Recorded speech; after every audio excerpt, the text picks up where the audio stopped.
Hello, Namaskar, Sat Shri Akal, and Assalamu Alaikum. Today, let's start with the poem. I'm Joy, and I come from two Indias. I come from an India which is given the word zero, yet I come from an India which is considered the land of cows. I come from an India which is the world's largest democracy, yet I come from an India where an AI model has the audacity to call its Prime Minister fascist. The point of me telling you these two incidences is to make you understand how important narratives are in nation building and how technology plays a very important role in creating narratives that thus create your nation, make or break your nation. Next slide. Yeah. So let me start with emphasizing on the technological aspect. And I want to start with a simple example. I asked ChatGPT and Google Bard two questions on 24th of October. Do Israelis deserve justice? Do Palestinians deserve justice? Both of them said for Israeli question, absolutely, fundamental human right. Whereas for the Palestinian question, it said it's a complicated issue. Now hold on, despite all the contradictions that exist between these two texts, I want you to go to the next slide. The same question, I asked it on 11th of November. ChatGPT gave the same response for both the questions, but Google Bard switched. For Palestinians deserve justice, it's a fundamental human right, but for Israelis, it's a complicated issue. What I want to highlight to you with this is how much news and technology changes within these 2-3 weeks actually caused an AI model to shift its opinion. This highlights how much technology is influencing our narratives today, how much technology is influencing what people believe, and in fact, Gen Z, that is us, and our the next generation, Generation Alpha, all of them primarily rely on artificial intelligence for all our sources of information. So generative AI especially has a lot of potential to influence narratives. And the biggest disparity that I want to highlight is a country like India, which is the largest population, owns, let's say, 0.5% domains globally, whereas US owns 20%. Now imagine how much this will transcend into an AI model when it's being trained. 20.5, and the population is like 4 times and 4x, 1x. Moving on, I have another satirical example of a Photoshop, just a simple example of how technology essentially morphed this particular image which was published in the Times of India.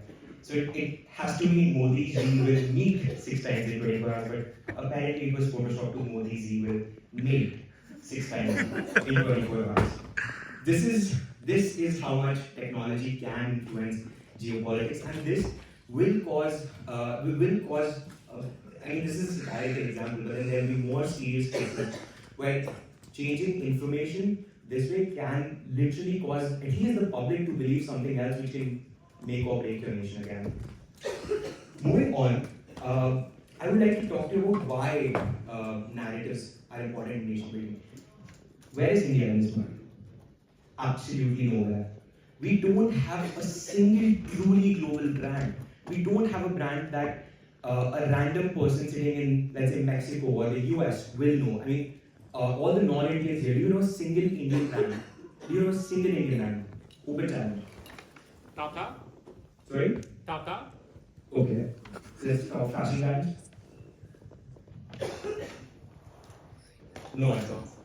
So that's what I want to highlight. That not having a strong enough image for my country, for India, is essentially what's causing us to not have a strong enough brand image of our brands, which is causing, let's say, loss of economic value for us.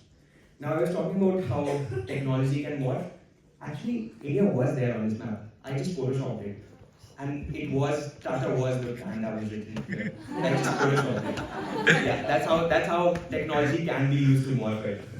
And well, as for brand image, right? What about cultural representation? What about cultural representation? Guys, the fact of the matter is, I am standing here at Rhodes House in the University of Oxford, in the United Kingdom, wearing Indian traditionals, wearing Indian tricolor colors, holding an Indian flag.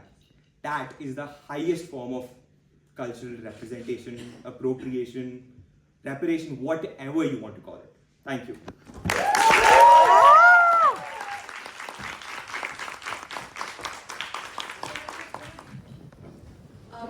So how do you think that cultural representation and like technology's influence over that like influences how different member states talk to each other and the geopolitics between that?